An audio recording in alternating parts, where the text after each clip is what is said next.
Hello, race fans, and welcome to Tabletop Sports Network, your home for miniature sports.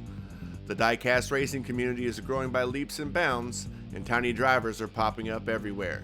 But the drivers aren't just the ones behind the wheels of these tiny hot rods. The drivers are the content creators, custom track parts creators, racing promoters, and anyone pushing this sport to greater heights. We wanted to sit down and have a conversation with the people that make this sport what it is today. Here's our conversation with Amanda and David Jewell from Rustbelt Racing. We hope you enjoy.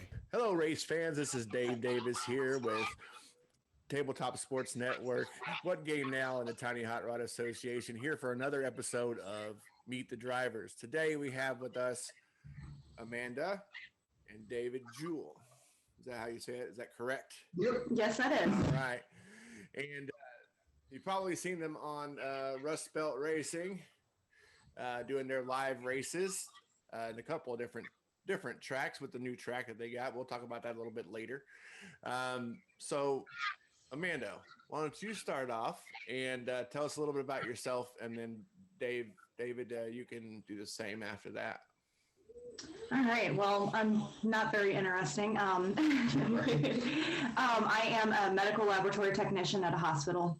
Okay. Mother of 3 boys. Pretty much, that's about it. That's about it? Yeah. What about the diecast stuff? Like, how did you get into that? Was it because of David, or were you interested in it as a young child, or? I did play with the Matchbox actually as a young child. My uncle was very into the police cars and the fire trucks and everything. And we used to build little towns and everything. So I did start there, but then I was more into horses than anything. So that kind of took it, and then got back into it with like tabletop gaming, and we played Gaslands. So we did our own mods for Gaslands, and during the COVID, of course, when they were at home, I'd come home and they'd be modding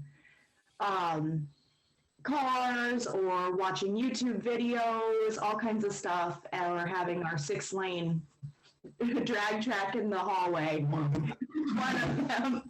So I come home from work from the hospital, and I'd come into just a Hot Wheels bonanza. Yeah, I was at one time a certified nursing assistant, so I've worked in hospitals and other places, so I understand that. And I've also have an interest in Gaslands, but I haven't actually played the game yet. So but I've talked about that before. And then part of the What Game Now channel is tabletop games. So yeah, we're well versed in tabletop games. Yes. If they make it, we've probably played it. Yeah. So we got a bunch of Warcaster Neo Mechanica stuff out right now for the new game from Privateer Press. But we're here to talk about diecast. So David, what about you? How did you get started in diecast, Hot Wheels, whatever? Well, of course, I had Hot Wheels as a kid. Yeah. I still have some of them that I had as a kid. Unfortunately, most of them were given to our kids, and so they're pretty much wrecked. Yeah. I salvaged a few. And then I stayed home with the kids because they couldn't go to school, and, well, Amanda had to go to work. She works at the hospital. It's a little more important than my job. So we ended up getting on YouTube because we ran out of things to do. Video games even lost their charm after a while. Yeah. And one thing led to another. The next thing you know, we have 2 Super 6 lanes in the house, probably $300 worth of cars a week, and it just snowballed. Yeah, it just goes downhill from there. It really does. Well, yeah, it does, literally. Yeah. Moving fast.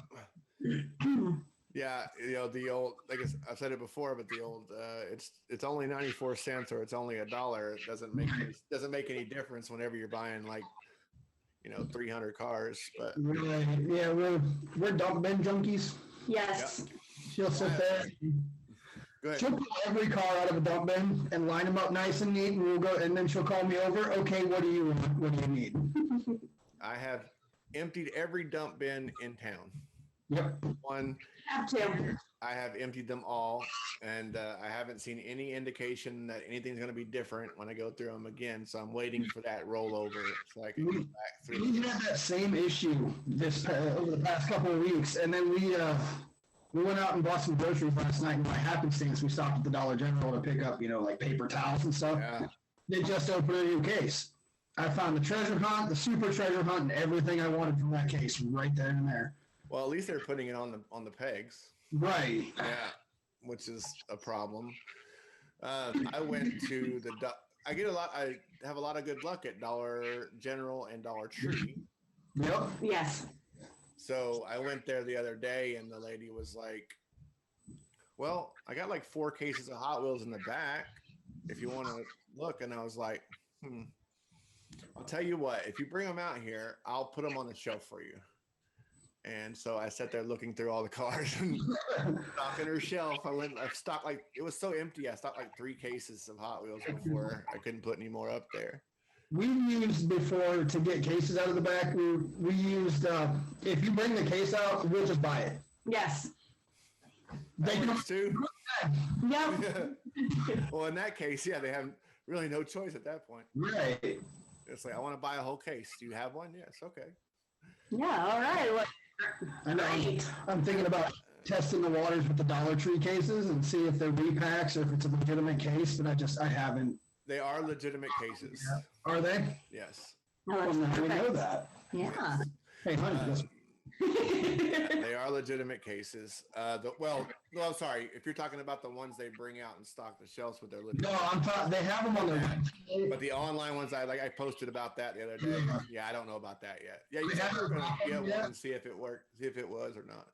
I'm I've curious to seen find out. on YouTube, 90% of them say they're legitimate cases, but there's always that one that, oh man, it was a repack and it was all just peg warmers. And Yeah. it's like, yeah, it's a gamble. It's a gamble. With my luck, I'd be that one. Yeah. I know. I'm like, look. Then you got a whole box of wheel donors then. Right, that's pretty much what. Yeah. Or the kids will have, 72 new cars. Christmas is coming. I haven't gone as far as to buy a whole case yet. I buy quite a few cars, as you can see from the post that you've probably seen me make. It's like, oh, I got 20 new cars here and 20 new cars there, but usually it's stuff that I want. Like I don't have recolors mostly and stuff like that. It's getting hard lately though to find anything new because I've bought so many. Which my wife loves because that means I'm not buying any more Hot Wheels.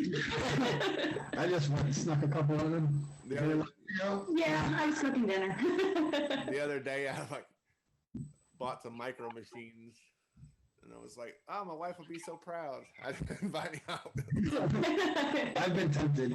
Oh, yes. Oh, I'll tell you what, like the track that's behind me, I'm still getting the final, anchoring everything down and making sure all the gaps are good, but the micro machines run on it. Ooh. Yeah. See, now we're gonna spend more money. Oh, yes. Well, the good thing about them is it's like $10. You get the big 5-pack of the actual supercars or whatever you want to call it, and then it's only $5 for the 3-pack. So Yeah. So they're micro machines. yeah, and they're actually well built, better than I remember them being built when I was a kid. But they come apart with just screws, so they're easy to mod as far as getting them apart. So, which I think who was telling me, Josh Paufler was telling me that, showing me some pictures of one that he modded. And I was like, that's ridiculous. I know stuff on the back of the one of those little Subaru pickup trucks from Matchbox. Yeah, but he weighted it before he put it on there. Go. The whole thing with the truck and everything is like 80 grams, I think, or something like that. It's ridiculous. That's what my Frankendrag's car weighed.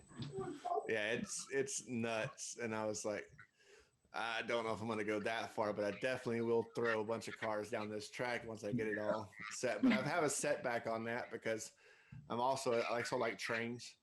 Mm-hmm. I really want to put a little layout underneath this track before I actually put everything final together. Right. So. That's what we've been at too with when we build tracks. How can we make this look as cool as possible? Because I was really into building war game terrain. Yeah.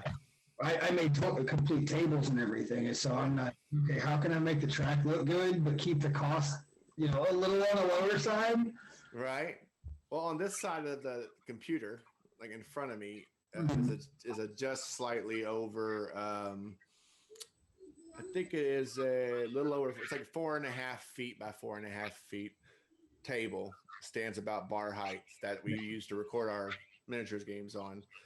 So I got from my wife. My wife works at a furniture place around here, and I got this really expensive table for like $80. So it constantly has a 4x4 neoprene gaming mat on it. Yeah. So we have many. And that's something that I've seen too. There's quite a big crossover because JD does terrain building also. And a number of people do Gaslands on top of Diecast Racing. I know the Harmons, they do Gaslands and they played 40K too. Yeah. They were talking about that during one of our shrub races. There's a Space Marine army in a case right over here. I got Chaos Army in there. Yeah, I had sisters. Well, for 2 years, I ran a tabletop gaming store. So I got this like 3,000 point army from a dude that wanted $175. And I said, yeah, you have $175, sir. I'll give you. Excuse me. But anyway, so I know, I'm curious. I haven't got to see a lot of it, but I hear that your new track is somewhat like modular in a way that you can change some of the. It will be changing with every season. Yes. Every season, the infield of the track will the actual track itself is not modular. It's not right. But yeah, the new track 4 seasons will be. We call it that because it will be changing with every season. Every holiday, it'll be a little different. Like the cemetery that was there over the past month, that's all gone. It's now a field being harvested by tractors. See, I like that. And I'm going to have like the little North Pole for Christmas. Okay. Yep, it will be snow covered.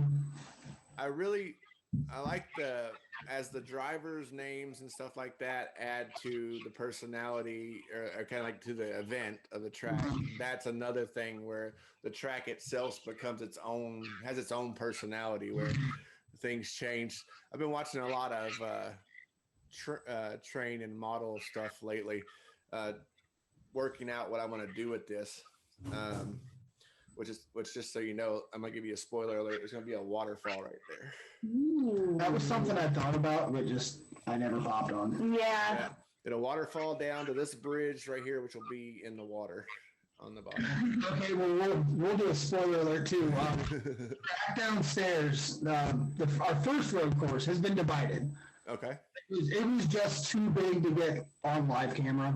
You couldn't see 90% of the race. Yeah. So we're going to have a north and a south track. Okay. And the south track, it's named Fossil Rock. We kind of fell into it because all of the rocks you see on the track are legitimate fossils we found ourselves. The southern portion, she's been kind of wanting to do for a while. For a very long while. If you are familiar with D&D, which I'm assuming you are. Yeah. That will be themed after the Underdark. I want to do like Legends of Dritz and everything with the Underdark. So that ought to be awesome. Yeah, so I'm wanting to incorporate all of that and the bioluminescence into a lot to give it just its own little feel because it's something that of course I always loved D&D and especially Dritz and his book all the from there, and just how they, have all of those different colors and, with Lilith and everything. So, and I think we've agreed that one's going to be 100% open track. There will be no lane track to it whatsoever. Yep. Nice. And I would like a starting gate to be able to at least use 4 cars or 1 semi with a trailer per lane. Like 2 cars per lane or 1 truck with a trailer on it. Yeah, and have it just all chaos. Yeah. I can see that. I could see that. Maybe a little bit of glow in the dark paint in your future. Probably LEDs. Yeah, I'm gonna LEDs? do LEDs and black light. All of our tracks are lit with LEDs. Yep. Okay. So you're gonna go the full way, not just a little bit here, a little bit of that. If I'm doing it one way, I'm gonna do it right. We probably got 400 feet of LEDs around all these tracks. Yeah. You got a lot of light in there. I do know that. I don't get to catch every race, but because I'm busy doing things like this or other videos and stuff. But anytime I see one pop up, I try to go whoever is doing it that week or whatever on Rustbelt, which I just defended second week with Rader. Yes. Still podium champ. Still podium champ. That reminds me, we actually started a championship for our podium sitters now. Okay. The podium sitters after we get 8 podium sit champions for a weekly, they're gonna have a race off. The winner's gonna get a 5-pack. Nice. Then with our midnight shrub, every 16, we're gonna have a race off with those, and they're gonna get 9. Yep. Yeah, 9-pack for whoever wins the Okay. Yeah, and I like that idea too. So I told you I got a couple of cases I got to open in stock, and I did get the regular treasure hunts. There was no super, but I only kept one for me, and I opened it because I believe in freeing my cars. But I do have 2 of the Camaros left in their packages, the treasure hunt Camaros, the custom Camaros. The green one? Yeah, that I'm going to be giving away in some way, shape, or form once everything is ready to go. I think I'm going to have a construction tournament here because I'm itching to run cars down it. But Yes. We've got the Honda City Turbo tournament going on right now. Yeah. After that's over, we're gonna stay with Hondas, but we're gonna make them just a little bigger. I think we're gonna do CRXs next. Okay, I could see that. Yeah, I love the City Turbos. I have, I think, all but like 2 or 3 of them. I got lucky in a dump bin, as a matter of fact, and picked up. In some places, they're just egg warmers. A blue and a black one. Well, the newer ones, yeah, but I got one like the 2018 blue and black ones, just at the bottom of a dump bin, and I was like, yay!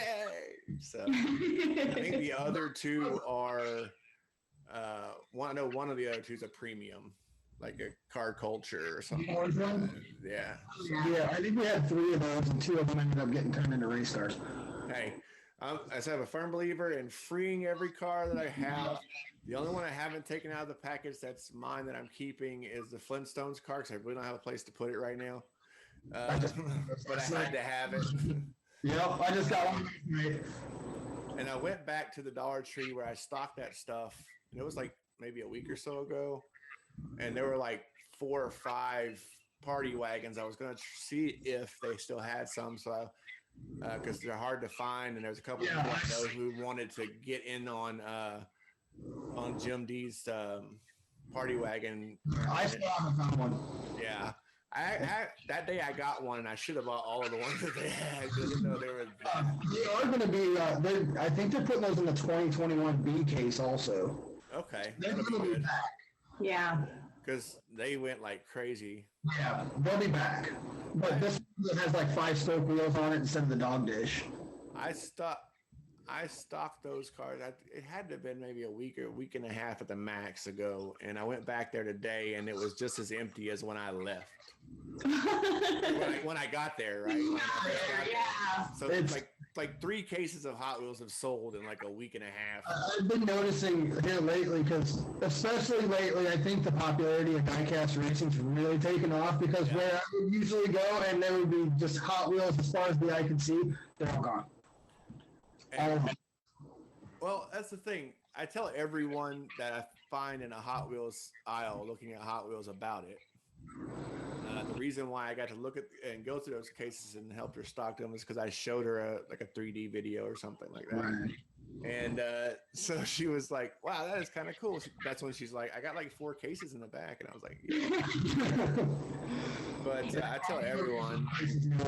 Yeah, they know us. And we've always been, telling them, oh, yeah, we're racing at Rustbelt, tell them how to get there. And that, look for the racers that say knee, look for everybody there. We're just a big, happy, dysfunctional family. Dysfunctional family, yes. We all. Great. I find myself after the win today. That's the crazy thing. Like, I didn't do anything for that win except put my name on a car. But I feel the need to do a little trash talking because I won. That's what makes it fun. Yeah, I'm like, that's what makes it how it is. Did you see Jim Houtman's response after he won Midnight Shrub? I mean, he went on about that for days. Yeah. And he's brighten people's day. I have currently, I'm going to admit something else. I have dual monitors set up in the other room where I do like my video editing and stuff. And I have on both monitors, I have the little breaking news thing that Mike put out. Yeah. When I won the day and the podium. Yeah.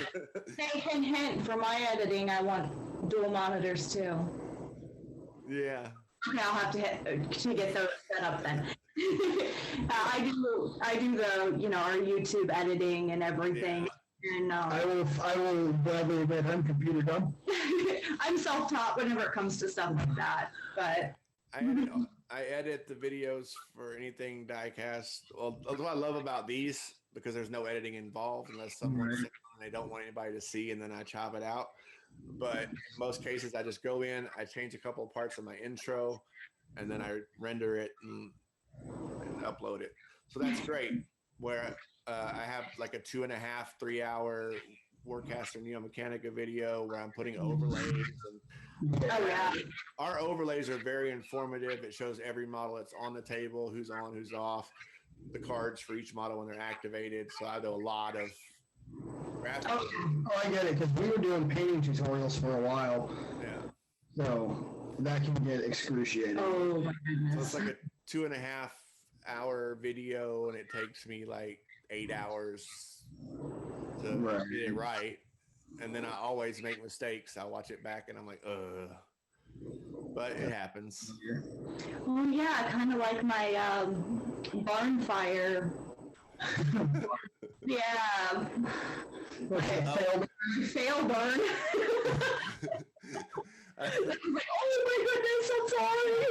I forgot to tell you, thanks to Lionhawk Racing, I have my name has changed. It's now Davis instead of David Davis, because that's what they put on there. They were like, my name came from just our racing thing, Killer Bunny, because I mean, funny, but yeah, Paufler came up with mine. Yeah, it's crazy. That's the thing. There's so many of them out there that, and the quality keeps getting better for like the ones that just started, and so now you kind of got competing. Like, yeah, usually the videos are only like 10 minutes or something in most cases, 10 or 15 minutes. But man, there's no way. It's grown so much. There's no way to actually watch everything anymore. No, there's not. And speaking of production, I don't know for sure, but I told Josh this, so I'll tell you as well. In an interview, if you're looking to do like multi-camera stuff, look into OBS. Okay. The streaming software that I use for Twitch, it does offer the ability to have multiple cameras, and you can frame them wherever you want. And I don't know if it outputs directly to Facebook or something else you'll have to do, but it's open source, it's free. I'd really love to see someone do that. I don't have the time.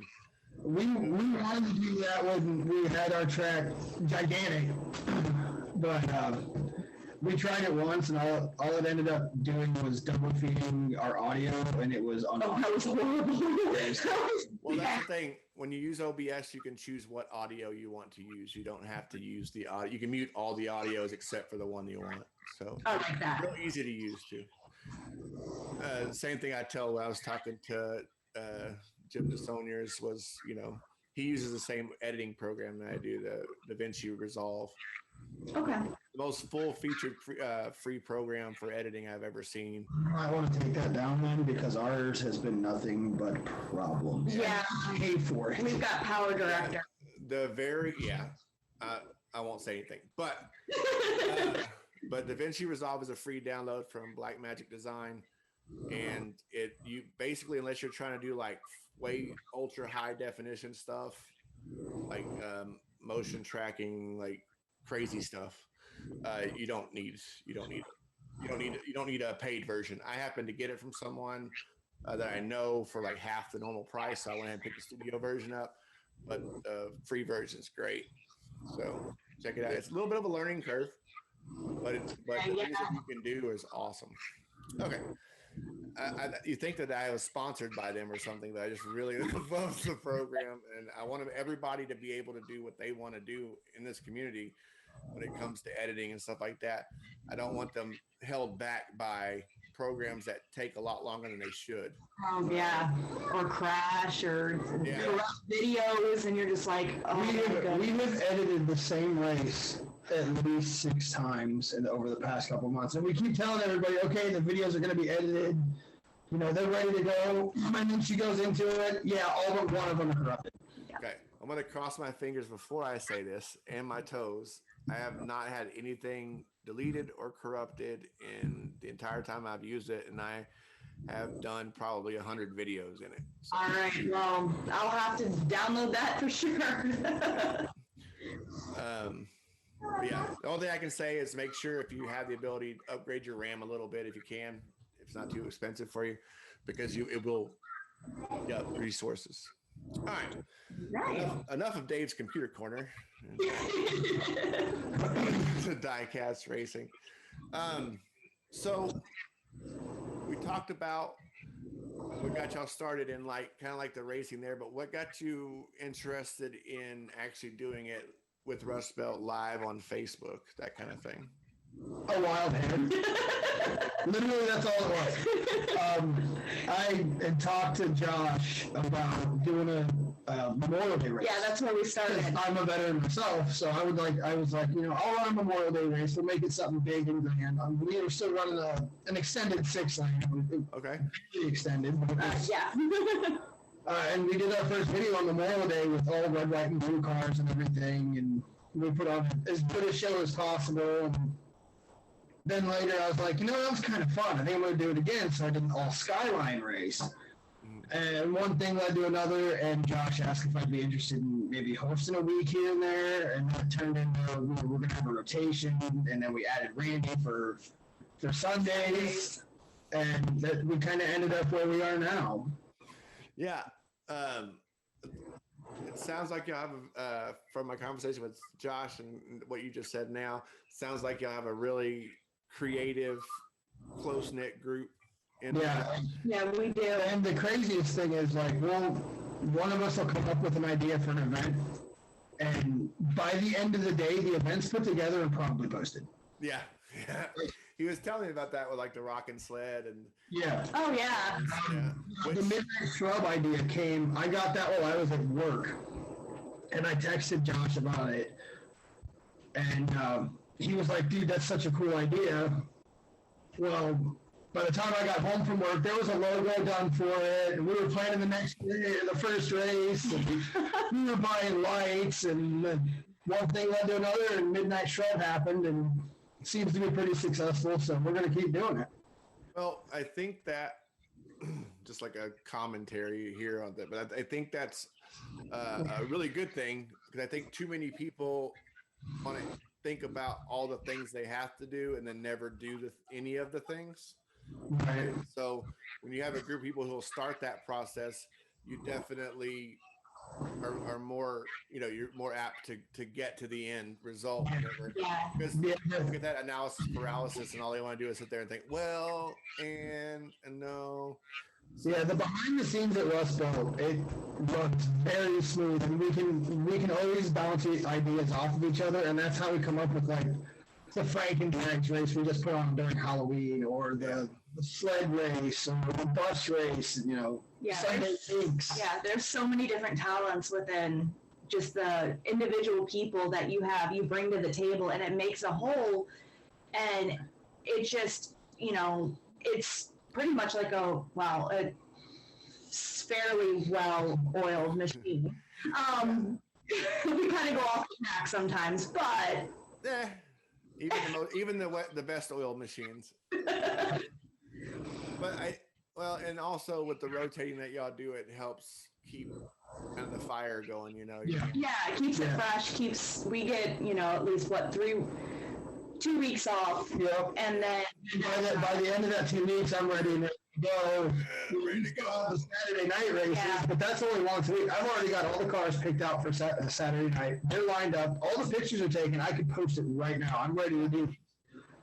But yeah, I think that's the fire has to stoke a little bit, you know. A little bit, let it build up, and then and I say I can't wait to get this one on. I mean, there's a number of times I could have done a lot more than what it is, but I'm doing, you know, I decided to do this idea because I think that it's a good way to introduce people to everyone, and for those people who have channels who people might not know about, we can get those out there. And for people who, you know, are trying to promote things at the time of their, you know, their conversation or interview, you know, it helps out everyone.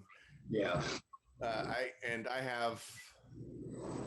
not going to tell you who, but I already have 2, almost 3 more after you guys. And they're really cool people that I know that you're aware of. So, I'm sure. I think you're all gonna. That's one thing. I think you're gonna like them. You're obviously fans of the show, right? You've seen all of it and everything. Just nod your heads, yes, and all. Yes, I know exactly. Yep. Okay. I had a couple of some cool people coming up that I've suggested, like with you guys. So it's definitely taken off, and we're gonna do it we'll do this one, and then Monday it will be yours, and then the next Monday will be someone else, and next Monday's. Speaking of, you mentioned you want to do it. You had it done a Memorial Day tournament and stuff. I just want to take just a moment to mention. I think it's Mike that's having the Veterans Day race. So I wanted to I know it's y'all's interview. Sorry, but no, it's fine. I want to make sure that people knew. We'll have another episode before then, I think, but I want to make sure people knew that he's trying to help. Yeah, that race will be as big as possible. Oh yeah, agreed. I mean, what he's doing is wonderful, and he's just like, hey, I want to take this, and we're like, yeah, great. That's a great idea. Yeah, I think that anybody who's watching, make sure you check it out. I think there's some information about it on some of his races on Rustbelt, but oh yeah, it's in the events tab. In the events tab, yeah. Okay. Mm-hmm. So back to you guys. You're not off the hook yet. No. So I wanted to ask someone who does this, and I probably should have asked Josh, but one of the questions I wanted to ask someone when I first started this was, and I think I got my answer, but just in case you want to add a little bit more to it, what you have the time off, but it is a regular thing that it comes back around. You have a rotation. You go into doing it. You know you're going to be doing it the whole week. Mm-hmm. What keeps you motivated to continue, pushing forward to do that? But, I think it's a pretty easy answer. The people we have in the group that attend the races daily are all fantastic. I mean, without them, I would have probably not still be doing it. Oh, they are amazing. To see everybody getting fired up during a race, and then see some trash talk here and there. Yeah. Or even better during Midnight Shrub with the grudge matches when like a husband and wife or something with pet chores on a race. That's the greatest. Because it used to be husband and wife, so him and I would always go up against each other, like in whatever. We always ended up against each other, and we're just like, Yeah. So it's the people, and even with, you know, the newer people coming in, you know, I'm kind of like the mama bird, and I'm just like, I'm going to take you under my wing, and this is, you know, this is how you do things. This is what you do, you know, and I developed that, you know, the motherly figure, because of course, you know, I'm mom first, you know, first off anyway. And that it's just, you know, and I bring them in, get them introduced to people, and then it grows from there, and then their friends start coming, and their friends start coming. So. And I haven't been following since the beginning, obviously, because I didn't get into diecast racing until, I don't know, it was like late March, early April, I guess. That's kind of when I started. That's whenever we started. But I wasn't into like who all was out there. Yeah. I watched 3D and I found Ghost Jerker, which is another one I like, you know, had liked to watch at the time, and a few other ones as I went along. And not until I started really participating in the 3D group and some others that I really realized how many were out there. But Amanda, it seems to me like you've started taking a little bit more of an active role in like running races, like, I don't want to say solo because you're all there, like you and David and at least one of your kids, right, is always there. But taking the lead in like, you know, being the one who's announcing what the action and so on and so forth, and starting the cars and so on and so forth. Is that something new or?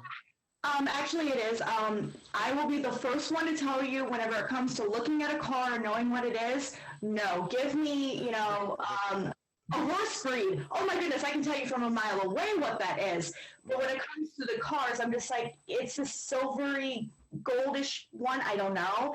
But like the fantasy cars, because I do have I like the fantasy. I love that kind of thing. Or characters. The character cars are the biggest one because it is, you know, a lot of Disney characters. You know, so of course I grew up watching Disney and knowing all of these characters that I can be like, hey, I know this car. And I feel more confident, and rather than stumbling along. Yeah. So, and then whenever it does come to like our other races, I'll have spreadsheets with, you know, the driver's names, their car name, everything, and a picture of it, so that I can be like, okay, this is the car. I can match it up. Right. To it. So I'm like, all right, I know what this is. So I've developed more of a routine on how to actually take and be able to be more confident on it. I've always been a little social butterfly. So I'm like, this isn't any, you know, different. It's just cars aren't something that I know. Yeah, you know, and I think you're doing a wonderful job. Don't get me wrong. It was just something that I saw that was kind of a transition, and I didn't know if that was something you had done previously. I may have given her a little nudge into it. Yeah, it was one that's like, hey, you're doing this, you know, you're into chibis. It's like, okay, all right, I can do this. I'm usually the one behind the camera talking to everybody, so you don't really see me on there. Yeah. And so I kind of, yeah. I think it adds something to the races that y'all do on y'all's week. So I'm glad that you were able to get in there and shake it up a little bit. Yeah.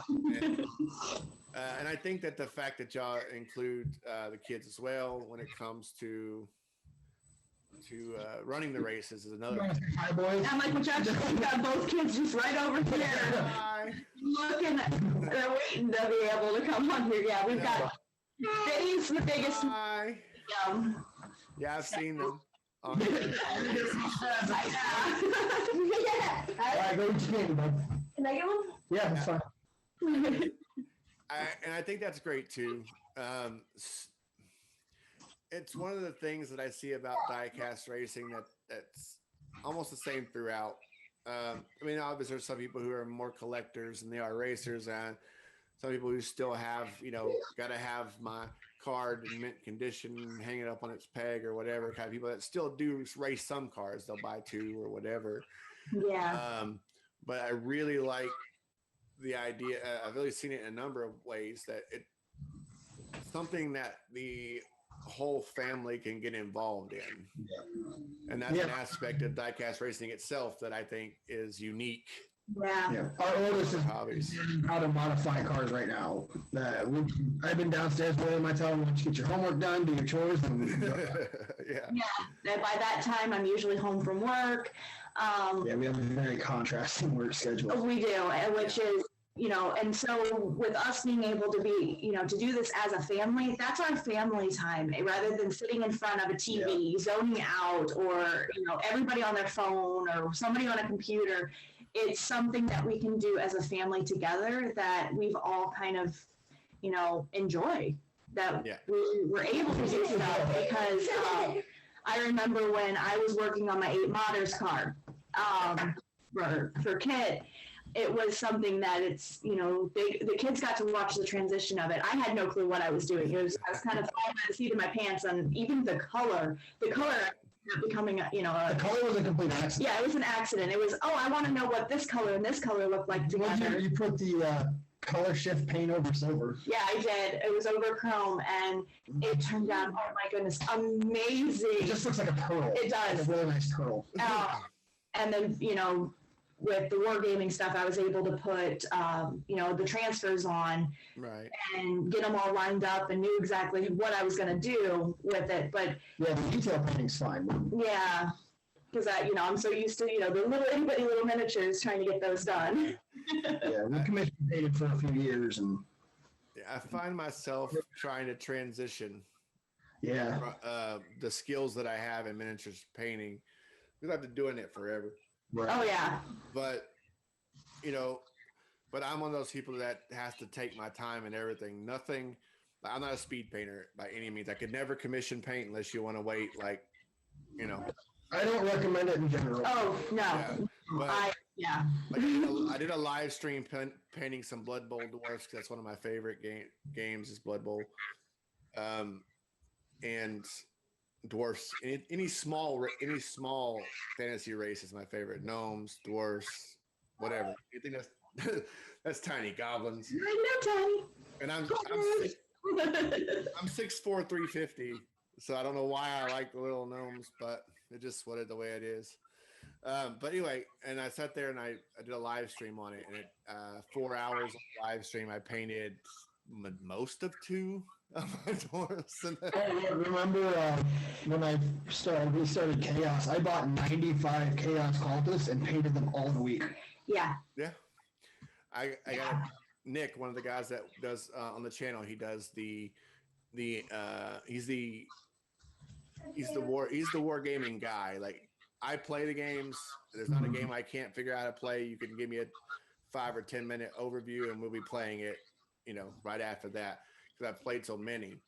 But he's the guy that does the analytics. Like he'll go through new stuff and be like, okay, this is what's. Yeah, that was him. He'd show me how to play, and it's like, all right, I'm going to learn it on the fly. Yeah. So when we started playing Warcaster Neo Mechanica, and I know we're going off the topic a little bit, but that's what it was. It's like, okay, this is that, this is that. All right. Okay. And then we recorded a 2.5 hour game. That's kind of what happened with the diecast racing thing between you and I. I just explained it to you one day, and then we started doing it. Yeah, we started making our own rules. This was even before. We went out and bought two 6 lanes and 2 boxes of Crash Racer set, and next thing you know, we're racing.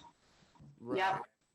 Yeah, I had struggled a little bit with where to put the diecast racing stuff, whether to actually add it to the What Game Now page, right, or channel, or to separate it into something separate. And then I got to thinking about it. Like, I find so many people where this overlaps that I think it's a big thing that it's a miniatures thing. Yeah. We have the Tabletop Sports Network, which is what we put this out under. So we basically record games, like sports related games. This is a motorsport. And instead of listening to the players play back and forth, we will record it, mute that audio, and then commentate over it. So some of the, that kind of stuff.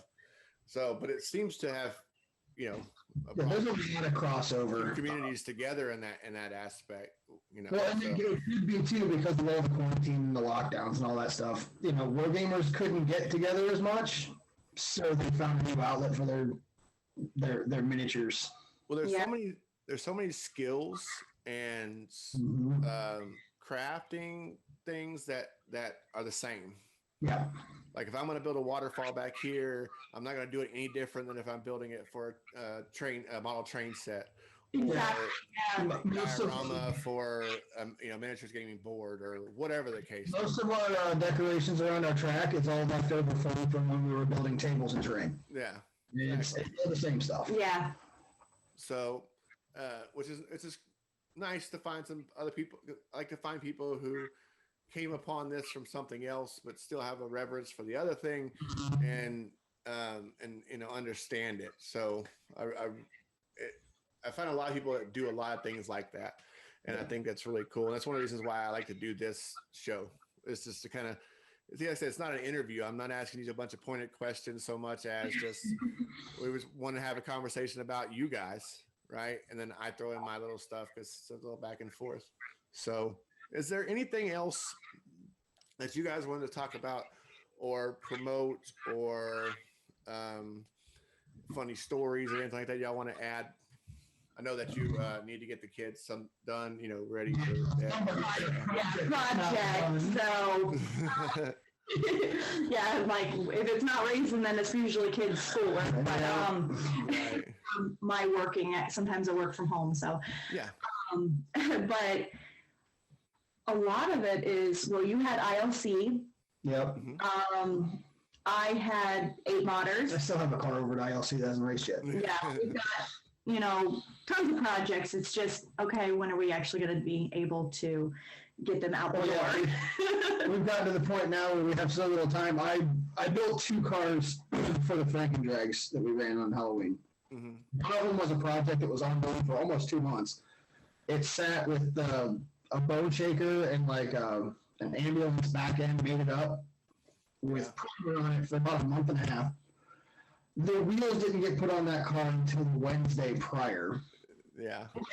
And then the second car I built Saturday afternoon before the race. Pretty much.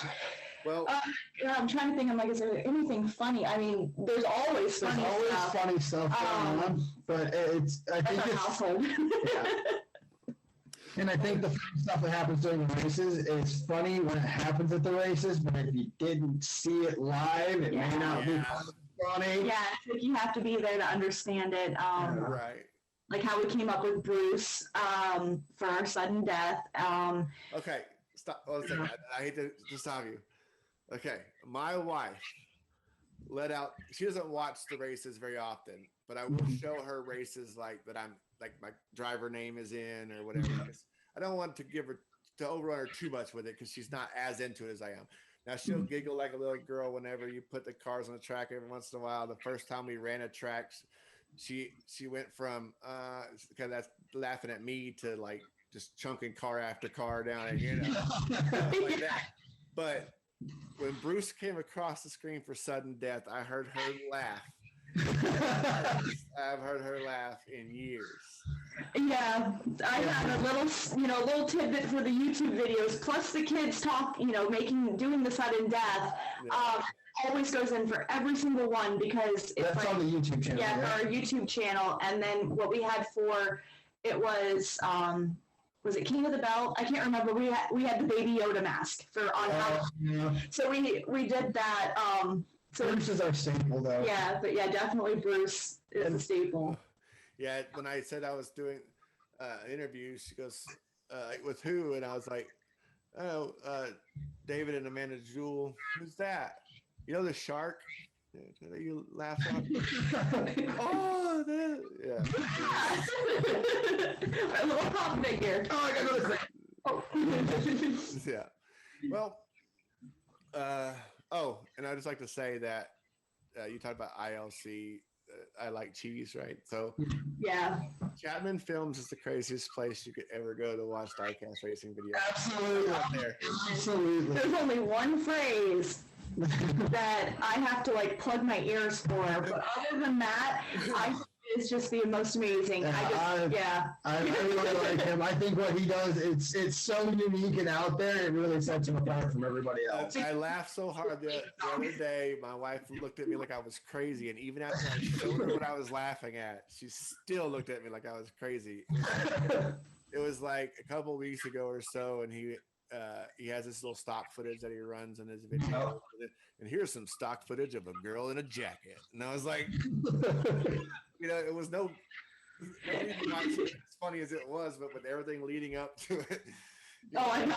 And then JDL's got his nickname from there. The zombie. He's in the accident that killed 3.5 people. And we still bring that to our table. It's like, oh my goodness, 3.5 people, 3.5 spectators, or whatever. And the kids absolutely, they love the Jack Lupino song. They sing it all the time. Yeah. So we come walking in the house and we hear Jack Lupino. Well, go ahead.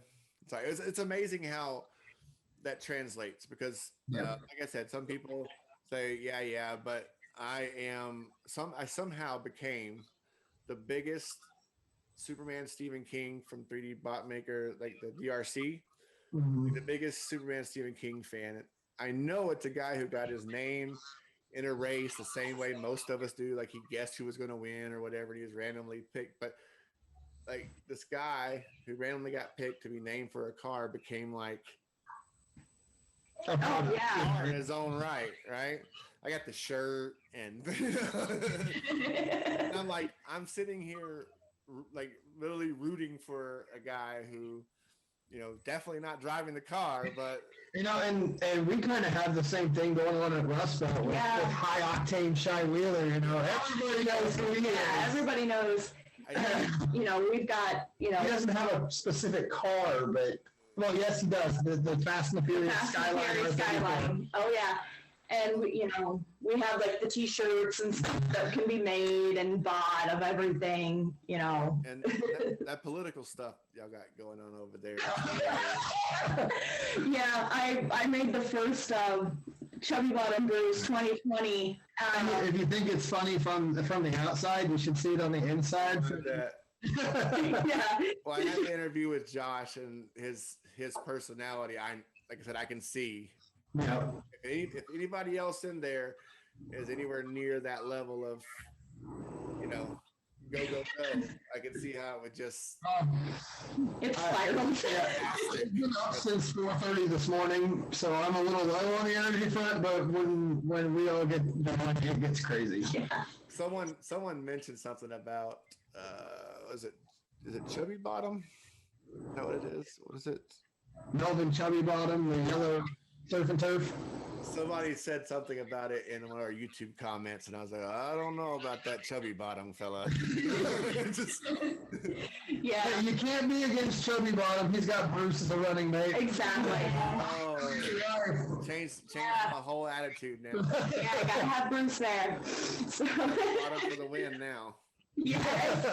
If not, I might not wake up tomorrow if I'm going against Bruce. Like, how can you go against Bruce? All right. Well, I thank y'all so much for coming on. And if there's, I'll go ahead and link, Rustbelt stuff like I did in the last video. Is there any other places on the internet you'd like people to see? We have our YouTube. Yeah, we have our YouTube. I'm hoping to get better. Yeah, it's stalled out because of our editor, but it's the Racers That Say Me. The Racers That Say Me, that's right. Yeah. Yep, we have YouTube. We have our own group page, but we've just kind of folded into Rustbelt because that's where our family's at. So. Okay, well, if I can put it up there anyway, and if y'all start doing more things on it, people can see it. Do you have any other social medias or anything like that? I think just my personal page. We have the new custom diecast racers I started, I think last month. Yeah. I'm a part of that one. Yeah, I've seen a lot of customizing sites. I added you. I've seen a lot of customizing sites out there that are for like the super nice real rider, but the racers seem to get shunned in those groups because Well, I made a group just for the racers, and Well, you're just gonna put that on a track and run it. This is a display piece. It's like the people that do show quality. minis and stuff. Yeah. Gaming minis. Like, get over yourself, man. The same thing. My baby is 6 feet tall. And I've seen some amazing things like that, but I'm not willing to devote that much time of my life to Right. No. lighting sources. My bases look good, but I'm not trying to make like a whole scene underneath my mini. Yeah, no. I'm still working on 12. Oh my God. Still working on the last 8 of the 12 Blood Bowl I need for that team. Okay, I've gotten 4 done, and I think I've spent like 6 hours on camera with those 4. So It takes a while, especially if you like wet blending and all that stuff. Ooh. they have the dwarves have like high socks and everything. Oh yeah. Oh yeah, so gotta get that Just line. I put numbers and names on my Blood Bowl jerseys. Yeah, I think they're on our Instagram. So, like, if you look at what Instagram, what game now, I think they're there where you can see them. I 3D printed like a little bleacher thing for the 4 that I have done. Because that may be as far as it goes. Because under the table I told you about, there are 5 door things. Oh wait, I'm stuck against the wall. Okay, here we go.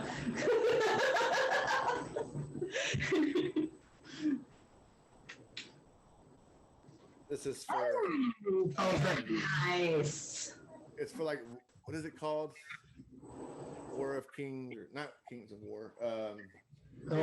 Kings of War. There is a It's not Kings of War. It's another one. I can't remember what it's called off the top of my head. It's a cool mini or not game that they're not making.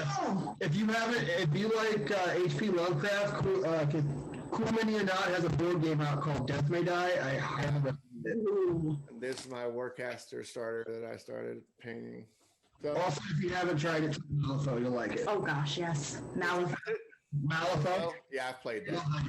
It's more steampunky and Western horror. Western horror, yeah. I also like Wild West Exodus and Yeah. Yep.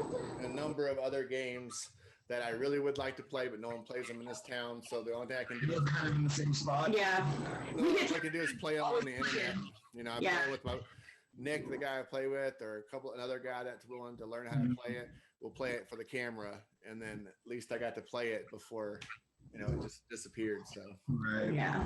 all right. Well, thank y'all so much for coming on. It was nice to see y'all. Nice to see the kids. I'm glad they got in there because some people who do this kind of thing are really fussy about what gets seen and what doesn't. I don't care. I'm here No. to talk to the people that are here. I think it's what people like about it. We're not too serious about it. So, as far as what we say, I just wanted to get to know you guys a little bit and let people get to know you a little bit. And I hope you had a good time. Yep. Y'all have a wonderful night.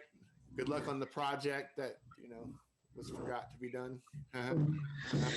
Forgot to do. Forgot to do. Yeah. And, we'll hope to have y'all back sometime to talk about some other things that y'all doing further down the line. Okay. Thank you so much for having us. Thank you. It was very nice to meet you both. You'll have a great night. Okay. You too. Thanks. Bye. Right. If you're looking to make your race team, promotion, company, or group stand out, check out No Name Nerd. Put your logo and designs on t-shirts, hats, coffee mugs, and more. Their unique designs will help set you apart from the others. What Game Now and Tabletop Sports Network are affiliates for No Name Nerd, and if you use our coupon code WhatGameNow at checkout, you'll get 10% off your order. We thank you for watching Tabletop Sports Network, your home for miniature sports. This was another great episode, and we hope to bring you many more. If you know anyone we should interview or want to sit down with us yourself, just let us know in the comments or message us at the link in the description. Until next time, check out more of the videos here at What Game Now, and don't forget to like, comment, subscribe, and share.